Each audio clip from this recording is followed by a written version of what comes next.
आज हमारा next lecture है। इस वीक का शायद पहला लेक्चर है जिसमें हम डिस्कस करेंगे कि न्यूट्रिशनल ट्रेंड्स को कौन कौन से फैक्टर अफेक्ट करते हैं इन डिफरेंट सोसाइटीज़ के अंदर। तो प्रोबेबली ये लेक्चर हम इस वीक ख़त्म करेंगे और शायद ये आपका लास्ट लेक्चर हो। ये 3 लेक्चर जो से इस वीक के हैं शायद आपके लास्ट लेक्चर हो। तो हम शुरू करते हैं अपना आज का लेक्चर। अच्छा, factors affecting the nutritional trends कि वर्ल्ड वाइड कौन कौन से फैक्टर्स हैं जो न्यूट्रिशनल ट्रेंड्स को अफेक्ट करते हैं। तो at the end of the 3 lecture series we would learn identify the culture and the religious practices affecting community maternal and child dietary patterns कि कल्चरल और रिलीजियस पर्सपेक्टिव से कौन कौन से फैक्टर्स अफेक्ट करते हैं। फिर demonstrate knowledge of the nutrition transition and associated socio economic factors influencing diets of the community globally कि सोशो इकोनॉमिक फैक्टर्स कौन कौन से डाइट को अफेक्ट करते हैं। फिर इसके बाद लास्ट में हम इन्वायरमेंटल और सीजनल वेरिएशंस को भी डिस्कस करेंगे। अच्छा, कौन कौन से फैक्टर्स आमतौर पर इन्फ्लुएंस करते हैं जो हम इस सेशन में पढ़ेंगे। कल्चर, रिलीजन, एजुकेशन, ट्रांजिशन और सीजनैलिटी। कल्चर, रिलीजन और एजुकेशन हम कोशिश करेंगे कि आज ख़त्म करें और ट्रांजिशन और इन्वायरमेंटल वेरिएबिलिटी हम नेक्स्ट लेक्चर में इंशाल्लाह ख़त्म करेंगे। अच्छा, एक और इम्पॉर्टेंट चीज़ है कि ग्लोबली ये देखा गया है कि मेंटल हेल्थ और डाइटरी इनटेक का आपस में बहुत ज़्यादा लिंक है और स्पेशली वुमेन और चिल्ड्रन के अंदर मैटरनल जो सी मेंटल हेल्थ होती है वो अफेक्ट करती है इन्फेंट की चाइल्ड न्यूट्रिशन को। और ईटिंग डिसऑर्डर जैसे एनोरेक्सिया नर्वोसा है या बुलिमिया नर्वोसा है, ये भी आपके न्यूट्रिशनल स्टेटस को अफेक्ट करता है specially in adolescent girls and women. अच्छा, अब हम सबसे पहले देखते हैं कि कल्चर सोसाइटी के अंदर फूड जो सा है वो बहुत इम्पॉर्टेंट रोल प्ले करता है उसकी सोशल डिज़ाइनिंग के अंदर। आपके सोसाइटी के अंदर रिलीजियस बिलीव्स क्या हैं और सोशल बिलीव्स क्या हैं, ये डिटरमिन करता है कि आप के फूड ट्रेंड्स आपके कल्चर के अंदर में क्या होंगे। With in the same society different culture भी हो सकते हैं और एक ही कल्चर सेम पॉपुलेशन में एग्जिस्ट भी करता है। और with in the culture different trends भी फूड के देखे जा सकते हैं। कल्चरल ट्रेंड्स के अंदर ये आ जाता है कि आपने फूड को हार्वेस्ट कैसे करते हैं, कल्टीवेट कैसे करते हैं, खाने के तरीका क्या है, पकाने का तरीका क्या है, ओवर कुक्ड करते हैं, अंडर कुक्ड करते हैं। ये सब चीज़ें कल्चरल ट्रेंड्स होते हैं आपके फूड को फूड के पैटर्न्स को देखने के लिए। तो एक डेफिनेशन दी थी हेलमन ने कल्चर के ऊपर कि culture is the set of the guidelines both explicit and implicit, यानी कि जो डायरेक्टली आपको अफेक्ट करते हैं, यानी कि आप डायरेक्टली लर्न करते हैं इन अ प्लेन लैंग्वेज या with the time with the passage of the time आप उसको लर्न करते हैं। That individual inherit as members of a particular society and that tell them how to view the world, how to experience it emotionally and how to behave in it in relation to other people।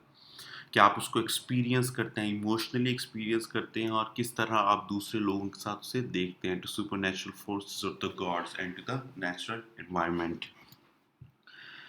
अच्छा, dietary pattern के ऊपर कौन कौन से cultural और religious beliefs करते हैं। In fact जब आप किसी भी सोसाइटी के अंदर काम कर रहे हैं उसकी न्यूट्रिशन के ऊपर या उसकी डाइटरी ट्रेंड्स के ऊपर, तो इम्पॉर्टेंट ये होता है कि आपने कल्चर और रिलीजन और दूसरे एस्पेक्ट्स को उस सोसाइटी के पॉइंट ऑफ व्यू से मद्देनजर रखना है। जैसे कल्चर जो सा होता है वो किसी भी सोसाइटी के अंदर होमोजीनस नहीं होता। ये नहीं हो सकता कि आप जनरलाइज कर दें तमाम पब्लिक कुकिंग के ऊपर ये कल्चर आता है, वरना कई दफ़ा स्टीरियोटाइप्स आ जाती हैं, कल्चरल मिसअंडरस्टैंडिंग होती है, प्रेजुडाइजेस होते हैं किसी चीज़ के बारे में। For example smoking in Pakistan, smoking in female, उसके साथ प्रेजुडाइज है या वो टैबू एसोसिएटेड है। इस तरह with in the same group with in the same culture different group exist कर सकते हैं और डिफरेंट ग्रुप्स की अपनी वैल्यूज़ होती हैं, तो आपने अंडरस्टैंड करना होता है कि उनकी तमाम की ग्रुप्स की वैल्यूज़ को आप अंडरस्टैंड करें। एक और चीज़, कल्चर जो सा है वो कभी स्टैटिक नहीं होता, कल्चर इवॉल्व होता है with the passage of the time. कहा जाता है कि तकरीबन हर 100 साल में कल्चर के अंदर, एक सोसाइटी के कल्चर के अंदर बहुत तेज़ी से वेरिएशन आती है। अम, उसके बाद अपने कल्चर और रिलीजन को उसके सोशल और इकोनॉमिक कॉन्टेक्स्ट में देखते हैं, क्योंकि बहुत सी जगह पे रिलीजन को और कल्चर को उसकी इकोनॉमिक्स भी डिफाइन करती है, जिससे फिर आप आइडेंटिफाई कर सकते हैं कि डाइटरी पैटर्न्स क्या क्या हैं। अच्छा, कल्चरल क्लासिफिकेशन फूड की 5 तरह की है। Social food, food use as medicine and the medicine use as food, foods versus non-foods, sacred versus profane foods, parallel food classification। social foods क्या होते हैं? सोशल फूड्स वो होते हैं जो आप किसी की प्रेजेंस में करते हैं। कुछ कुछ फूड ऐसे होते हैं, सोशल फूड्स की बात कर रहा हूँ, जो डिटरमिन कर रहे होते हैं एक जेंडर को या आपके सोशल स्टेटस को या आपकी आइडेंटिटी को, किसी ना किसी चीज़ को वो आपकी रिप्रेजेंट कर रहे होते हैं। कई सोसाइटी के अंदर सोशल फूड ऐसे होते हैं कि वो मेल को अलाउ होता है, फीमेल को अलाउ नहीं होता। तो जब कोई वो फूड, स्पेसिफिक फूड कोई खा रहा होता है, तो ये देखा जाता है कि ये एक्चुअली मेल है क्योंकि ये खा रहा है। तो सोशल फूड्स के साथ हम आम तौर पर डोमिनेंस, प्रेस्टिजियस सोशल क्लास या इस किस्म की डिफरेंट टर्मिनोलॉजी को एसोसिएट करते हैं। दूसरा है food used as medicine and the medicine used as food. बहुत से कल्चर के अंदर बहुत से प्लांट्स को एज, जिनकी न्यूट्रिशनल वैल्यू होती है, उन्हें एज अ मेडिसिन भी कंज्यूम किया जाता है, ताकि सर्टन उनकी फिजिकल और मेंटल कैपेबिलिटीज होती हैं जो यूज़ की जा सकती हैं। जैसे मिडल ईस्ट के अंदर गार्लिक, हम लहसुन यूज़ करते हैं, फेनुग्रीक, ये हमारा कमिन या फैनल, ये कमिन हमारा ज़ीरा है, फैनल हमारी ये सौंफ जो सी होती है, इसे इंडाइजेशन के तौर पर या नौजिया के केस में यूज़ किया जाता है। साउथ एशिया में टर्मेरिक को यूज़ किया जाता है हीलिंग प्रोसेस के लिए। जैसे हमारे मुल्क में भी बहुत जगह पे टर्मेरिक को यूज़ किया जाता है कि ये हील करता है। दूध के अंदर मिला के हम देते हैं हल्दी को, कि इससे हीलिंग प्रोसेस क्विक होता है। अच्छा, तीसरा हमारा है फूड वर्सेस नॉन फूड।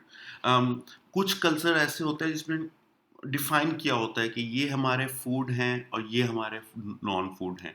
इनके फॉर एग्जांपल कुछ एनिमल्स को डिफाइन कर देते हैं कि ये फूड है, कुछ एनिमल्स को डिफाइन करते हैं कि ये हम फूड नहीं ले सकते। जैसे कुछ कंट्रीज के अंदर स्नेल को यूज़ किया जाता है फूड के तौर पर और कुछ में नहीं यूज़ किया जा सकता। लेकिन ये डेफिनेशन फूड और नॉन फूड की डिफरेंट होती है, डिफरेंट टाइम में डिफरेंट होती है। फॉर फैमिन के अंदर डिफरेंट होती है। अगर कहीं फूड स्कैर्सिटी हो जाए या इकोनॉमिक क्राइसिस आ जाए या कुछ ऐसी चीज़ हो जाए जो एक्सट्रीम कंडीशन हो, तो आप नॉन फूड को भी फिर फूड बना लेते हैं।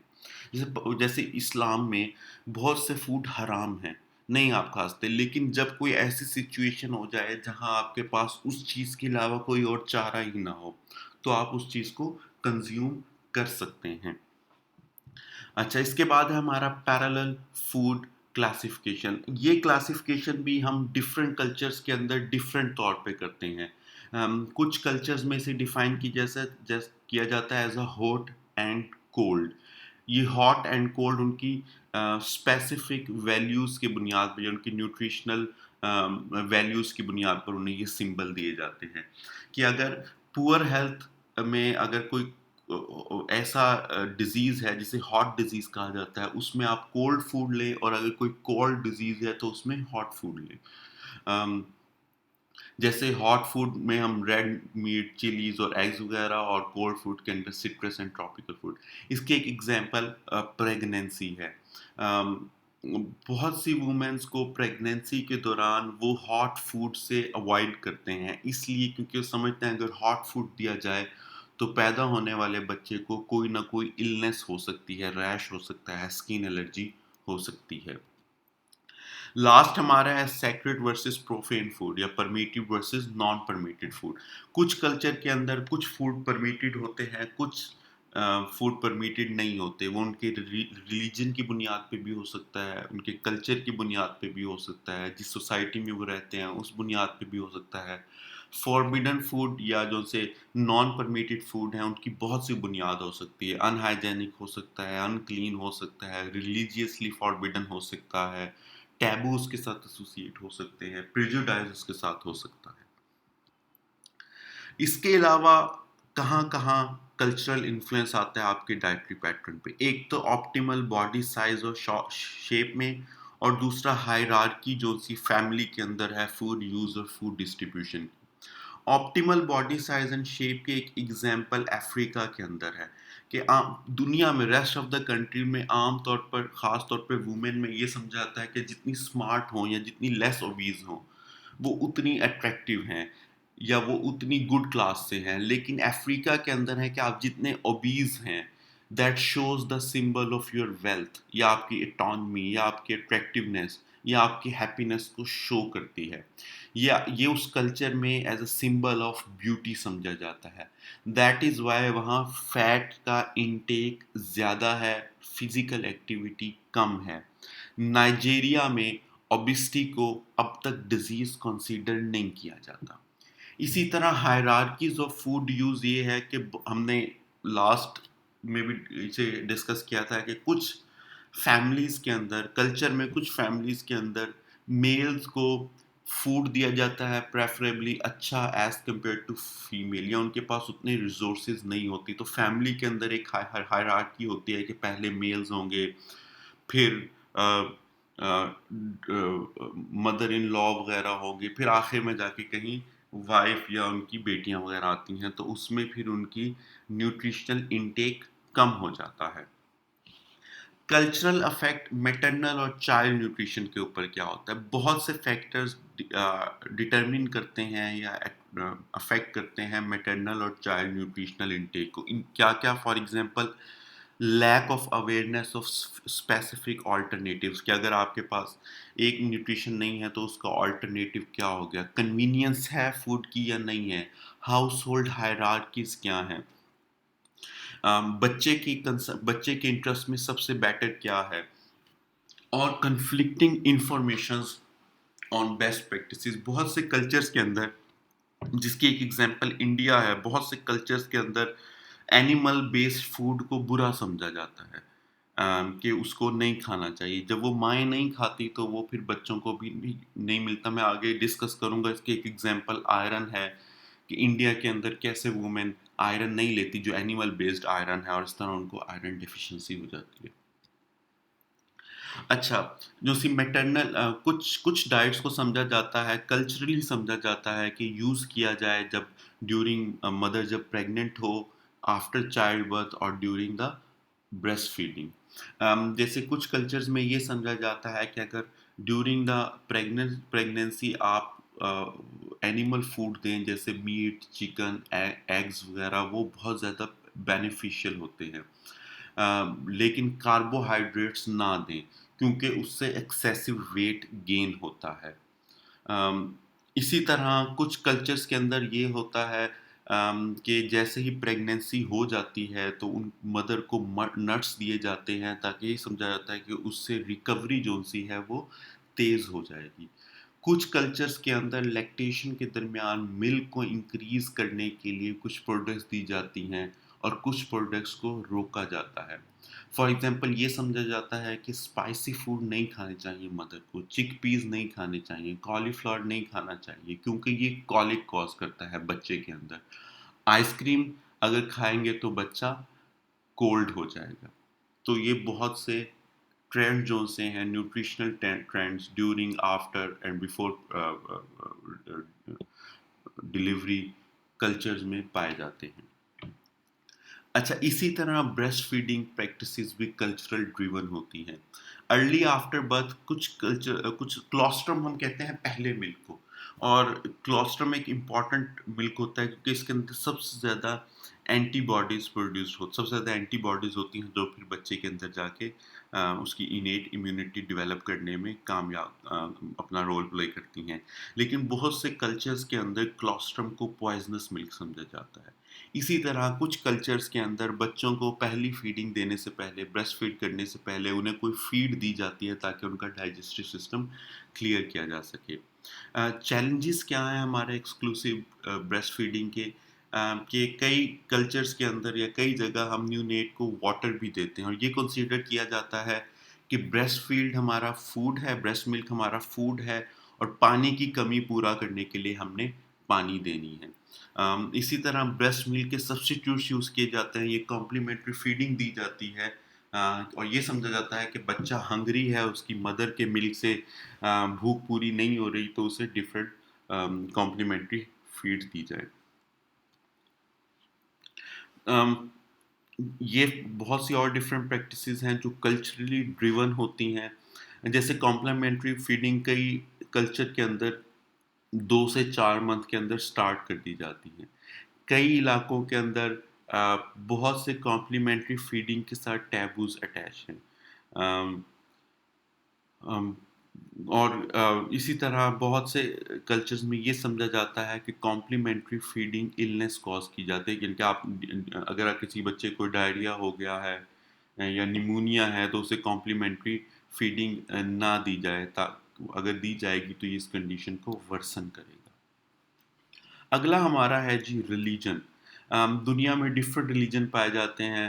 तकरीबन दुनिया में 10 में से हर 8 लोग अपने आप को किसी न किसी रिलीजन से एसोसिएट करते हैं। सबसे ज़्यादा तादाद क्रिश्चियंस की है तकरीबन 31.2 और 24.1 तकरीबन मुस्लिम्स हैं। अनएफिलिएटेड जो अपने आप को किसी रिलीजन से एफिलिएट नहीं करते वो तकरीबन 16% या हर 6 में से एक बंदा है। बहुत से डाइटरी पैटर्न्स आपके रिलीजन भी उनको डिसाइड करता है। जैसे रिलीजन ये डिसाइड करता है कि कौन-सा फूड खाना है, कौन-सा नहीं खाना, किस तरह किसी फूड को प्रिपेयर करना है, कितनी फास्टिंग करनी है, कितनी नहीं करनी, एक फूड को कितने टाइम तक खाना है। फॉर एग्ज़ाम्पल हिंदुइज़्म के में तमाम मीट प्रोडक्ट्स को फॉरबिडन किया गया है। कुछ इंडियन कल्चर के अंदर मिल्क और एग्स अलाउ हैं, बाकी सब अलाउ नहीं है। इसी तरह इस्लाम के अंदर, जुडाइज़्म के अंदर, क्रिश्चियनिटी के अंदर, कुछ कुछ क्रिश्चियनिटी सेक्ट्स के अंदर हैम की प्रोडक्शन को या पिग की कंजप्शन को फॉरबिडन करार दिया गया। इसी तरह सिखिज़्म के अंदर बीफ को फॉरबिडन करार दिया गया है और इसी तरह वेज हैं अगर आपने एनिमल फूड खाना है जैसे मुस्लिम्स हलाल करते हैं, जुडाइज़्म इसे कोशर कहते हैं, सिखिज़्म इसे झटका कहते हैं। कोशर और हलाल तकरीबन सेम तरह किया जाता है, झटका एक डिफरेंट तरीके से प्रोसेस किया जाता है। मैंने आपको पहले कहा था इंडिया वो एग्जाम्पल है जहाँ आमतौर पर रिलीजन की वजह से फूड रिस्ट्रिक्शंस बहुत ज़्यादा है। तकरीबन इंडिया के दुनिया में जितनी भी पॉपुलेशन वेजिटेरियन है उसमें 70% इंडिया के अंदर एग्जिस्ट करती है। 3 तरह के वेजिटेरियन होते हैं। एक हम कहते हैं लैक्टो वेजिटेरियंस, वो वेजिटेरियंस जो मीट और एग्स नहीं खाते लेकिन मिल्क और दूसरी डेयरी प्रोडक्ट्स ले सकते हैं।